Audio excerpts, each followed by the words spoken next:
射手近期遇到的工作任务都是匆匆忙忙啊，很突然、很紧急，甚至有一点点古怪的一些工作啊。有一些也不一定是射手的主营项目，但是呢，也能够激发你们的一些别的才能或者是戾气啊。有的射手近期的偏财运会很不错，你们会被开发出很多新的方式去完成你的工作或者是读书任务。但是也因为这个工作量太大了，事情太多，然后他还得保质保量，既要射手做得快，又要做得好，弄得很漂亮，没点本事和力气还是做不来的。并且呢，你遇到的每一个个案的情况又不同，没有办法流水线，射手就只好一个一个分开分段来做，这就需要射手大量的时间，可能要去做一些计算啦、分拣啊，然后呢，长时间的专注在一个任务上，使得射手的身体和心理的一个承受呢，可能都会崩到一定的临界点啊。然后你等到6月末土星逆行开始，射手就会被引导着去回顾一下，哎，我是谁呀？我在哪？我还好吗？我内在还安然吗？啊，这样的状态我还能撑多久？等等。所以呢，6月末到7月上旬的射手很需要去注意身体。但是你们这个时候好的地方是呢，只要你有什么毛病啊，一发作你立马不耽搁，跑去让人给你处理就没事儿，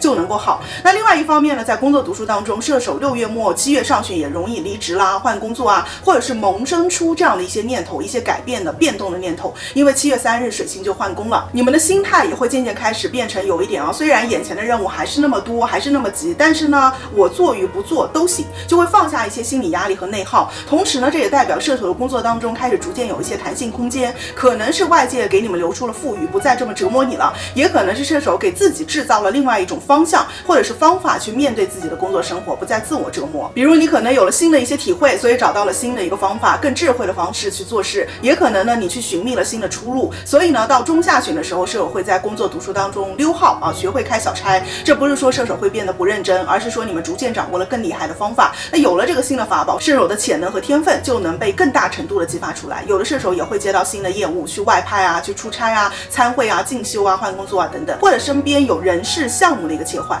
那射手7月呢，也有很不错的考学和导师贵人运。也许我刚刚说的你们新的一些体会啊，新的路径是得益于某人的引路和教导，所以可以留意这样的对象。射手7月也容易去学东西啊，巩固增强自己某项的技术和专业度，或者呢，职场生活当中，射手会跟离你有点距离的同事，或者是工作当中的一些人会比较亲近，就是说没有那么熟，或者是彼此见不到面的，在线上的那种反而相处的比较好，聊天很轻松。但本身比较熟的，抬头不见低头见的那种，反而容易彼此直接脾气冲啊。这就代表呢，射手7月桃花一般，因为周围近距离的这一片啊都被你给否了，只剩远距离的、网络上的，或者是来自高空理想当中的对象才比较有可能。比如说跟这种教育啊、文旅啊、学知啊、学术等等相关的，他一定要先能够打动射手你们的精神，甚至是道德层面啊，在这个时候才能够让你多看他一眼。那有伴侣的射手呢，这个月你比较需要自由。如果双方都是互不限，那你们的关系本月还挺好的，都非常尊重对方、包容对方，互相不会束缚。但是如果双方有一方的能量偏实际，